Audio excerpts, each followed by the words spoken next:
Hi, my name is Attorney Walter Wolfnoth III. I'm with Disability Resolution PA, an Orlando, Orange County-based Social Security disability law firm. Now, just to give you a heads up as to who I am in case you're not sure, I have made more Social Security disability tutorial videos for Title II and Title 16 based claims than any other human being, not just attorney, any other human being on earth. More so than likely at this point any other group as well. So let's go ahead and begin with the question. The question is, can a car accident victim more easily get onto Social Security disability?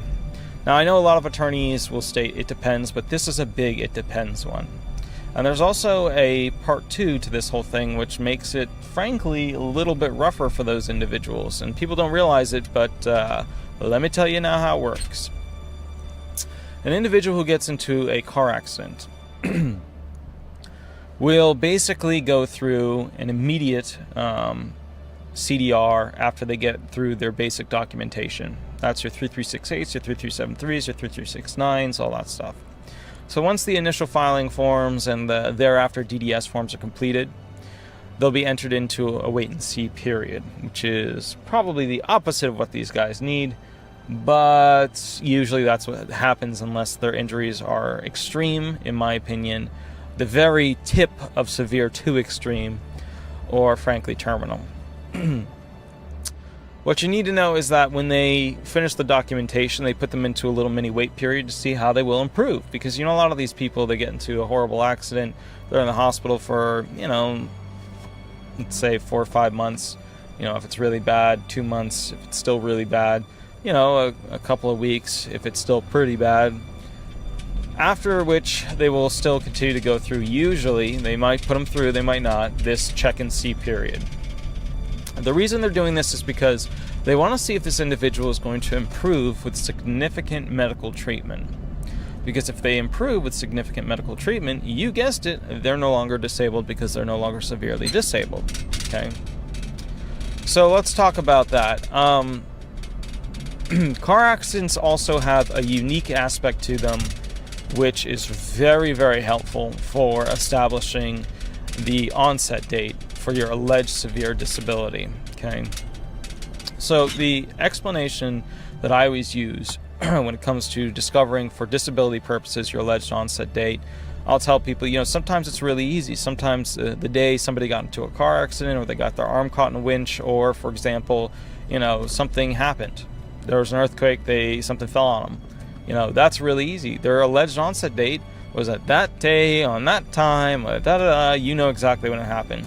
So you can claim right then and there with the car accident victim when their alleged onset date is, and there should be no argument about it. You're good there. However, alleged onset dates can be really difficult or total pain in the butt to establish somebody who hasn't had tons of medical treatment or continuous medical treatment for a mental disorder like depression or anxiety. You know, when did your depression become severe? Oh, that's tricky, you know. That's one of those things where, you know, if you don't have an attorney and you're shooting for depression, then you better go get one. So, you know, otherwise you're going to have some really difficult times. You can go with somebody else or just do it yourself, but you're going to have a tough time. So let's talk about that car accident victim. So another thing that you need to keep in mind is that a lot of car accident victims are traditionally, you know, people who owned a car. They're people who had a job. They were able to afford the insurance. They were able to afford the gas with the car. So, you know, basically this is the type of person who you would look to, you know, do they meet listing requirements? Will they continue to meet listing requirements? And like I said in the very beginning, you know, they usually will hold them back a little bit to see whether or not they will continue to meet step 2 of the 5-step sequential process, which is, will their disability last 12 months? Has it lasted 12 months? Will it be terminal? But since they make this money, you know, to afford the car, to afford the insurance, to afford the gasoline, they probably have a job. And if they probably have a job, you got to look at, okay, well, how skilled was this job? What do they used to do?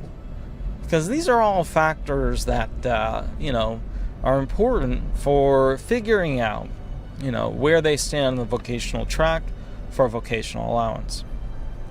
Now, there's something you need to realize here, which is that they may meet, equal, or exceed a listing right when the accident occurs. They might be blind right when the accident occurs, but they might get their eyesight back. Their spine might be super compressed and problematic and horrible, but 4 surgeries later, they might not be that bad.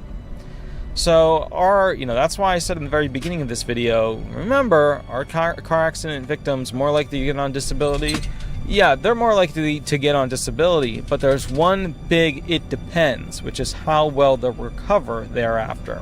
All right, that is the super important thing that you need to know about this whole gig. All right. So we're going to be doing other options too, so that you understand basically types of accidents and what they usually mean for disability purposes. That way you've got kind of where you need to shoot your eyes and see what you need to do. All right, my name is Attorney Walter If Not III. I'm with Disability Resolution PA, an Orlando, Orange County-based Social Security disability law firm. If you have a unique question or you want the most up-to-date information, give me a call.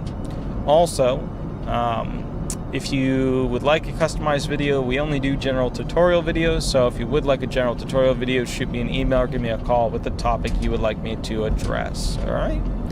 You have an absolutely wonderful day. We'll go from there, and thanks so much. Bye-bye.